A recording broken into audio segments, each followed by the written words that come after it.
السلام علیکم دوستو، امید کرتا ہوں آپ سب خیریت سے ہوں گے۔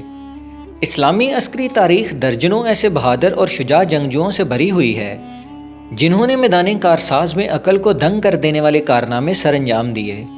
سرزمین عرب جب جہالت سے نکل کر نور اسلام سے منور ہوئی اور فرزندان توحید نے حق کو پوری دنیا تک پہنچانے کا عزم کیا تو عرب کے شاہ سواروں نے حجاز کے تپتے ہوئے ریگزاروں سے نکل کر کیسر و کسریٰ جیسی عظیم سلطنتوں کو زیر کر لیا۔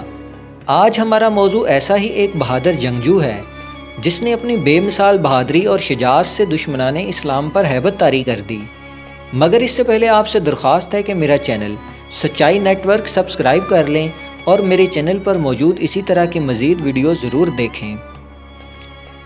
دوستو، رومی اور فارسی فوجوں میں بیر چیسٹڈ واریر کے نام سے پہچانے جانے والے حضرت زرار بن ازور اسلامی عسکری تاریخ کا سنہرا باب ہیں۔ آپ کی انفرادی شجاعت بے مثال تھی۔ اس دور میں جب جنگجو سر سے لے کر پاؤں تک لوہے کے لباس میں غرق ہوتے، حضرت زرار بغیر کسی ذرہ بختر بلکہ بغیر قمیض کے لڑا کرتے تھے۔ ننگے بدن تلوار اور برچھی سے دشمنوں کی صفوں میں کوہرام برپا کر دینے والے حضرت زرار دشمنوں کے لیے وحشت کی علامت تھے۔ حضرت زرار عراق اور شام کو فتح کرنے والی فوج میں حضرت خالد بن ولید کے زیر کمان تھے۔ بہت سے مواقع پر دوران جنگ حضرت زرار کی بہادری حضرت خالد بن ولید کو حیران کر دیا کرتی تھی، چاہے وہ جنگ اجنادین ہو جہاں حضرت زرار نے دشمنوں کے 3 درجن سے زائد سالاروں اور سپاہیوں کو موت کے گھاٹ اتار دیا، یا جنگ یرموک ہو جہاں اسلام کے اس عظیم جانباز نے دشمن کے فرار کو ناکام بنا دیا اور پسپا ہوتے ہوئے دشمن کو تہس نہس کر دیا۔ اکثر مواقع پر حضرت زرار دوران جنگ جوش اور جذبہ کے غلبے میں سپہ سالار کی نصیحت کو بھول جاتے اور تنہا دشمن کی صفوں میں بہت اندر تک چلے جاتے۔ ان کی یہ بہادری بعض اوقات حضرت خالد کے لیے پریشان کن بھی ہوتی کہ کہیں وہ گھیرے میں آ کر شہید نہ ہو جائیں۔ قبیلہ بنو اسد سے تعلق رکھنے والے حضرت زرار بن ازور نے جنگ خندق کے بعد اسلام قبول کیا اور اپنی ساری زندگی اسلام اور جہاد کے لیے وقف کر دی۔ خلیفہ اول حضرت ابوبکر صدیق کے دور میں ہونے والی مرتدین کے خلاف جنگیں ہوں، جنگ یمامہ ہو، جنگ اجنادین ہو، جنگ یرموک ہو یا فتح دمشق، حضرت زرار حضرت خالد بن ولید کے سب سے قابل بھروسہ سالار اور جنگجو تھے۔ سرزمین حجاز، عراق، شام، فلسطین اور مصر پر ہونے والے حق و باطل کے مارکے حضرت زرار کی جرأت اور شجاعت کے گواہ ہیں۔ حضرت زرار بن ازور کی انفرادی بہادری کا یہ عالم تھا کہ مصر کے ایک شہر کے محاصرے کے دوران ہونے والی شدید جنگ میں تنہا آپ کے ہاتھوں 150 سے زائد رومی فوجی مارے گئے۔ میدان جنگ میں جب بھی حضرت زرار کو ڈھونڈنا ہوتا تو آپ دشمن کی صفوں میں ہی ملتے۔ اپنی اسی بہادری کی وجہ سے حضرت زرار رومی اور فارسی فوجوں میں دہشت کی علامت اور ننگے بدن لڑنے والے جنگجو کے طور پر مشہور تھے، جو تنہا درجنوں سپاہیوں کو موت کے گھاٹ اتار دیتا ہے۔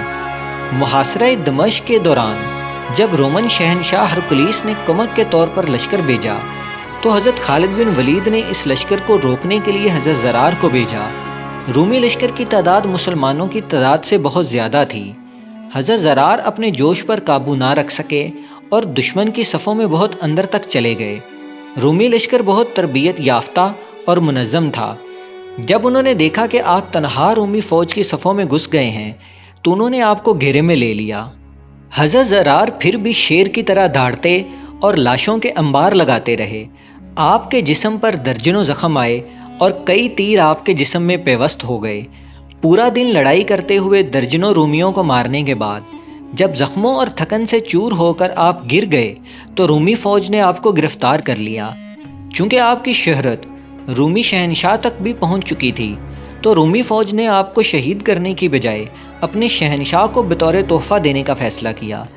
یہ خبر جب حضرت خالد بن ولید تک پہنچی تو حضرت خالد نے اپنے جانبازوں کے ساتھ طوفان کسی تیزی سے حملہ کرتے ہوئے رومی لشکر کو تہس نہس کر دیا اور حضرت زرار کو رہا کروا لیا۔ اس معرکہ میں حضرت زرار کی بہن حضرت خولہ بنت ازور نے جرأت اور بہادری کی عظیم داستانیں رقم کیں۔ حضرت خولہ کو اسلامی تاریخ کی سب سے بہادر اور ماہر خاتون جنگجو سمجھا جاتا ہے۔ حضرت زرار کو طاقت اور بہادری میں کئی 100 جنگجوؤں کے برابر سمجھا جاتا تھا۔ بلا شبہ حضرت زرار اسلامی عسکری تاریخ کا روشن اور درخشندہ ستارہ ہیں۔ آپ نے سن 640 میں شام میں پھیلنے والی وبا سے وفات پائی۔ اس وبا سے اسلام کے ایک اور مایہ ناز سپہ سالار حضرت ابو عبیدہ رضی اللہ عنہ نے بھی وفات پائی۔ آپ کو شام میں ہی دفن کیا گیا۔ اللہ سے دعا ہے کہ وہ حضرت زرار بن ازور کو جنت میں اعلیٰ مقام عطا کرے۔ اللہ ہم سب کا حامی و ناصر ہو، آمین۔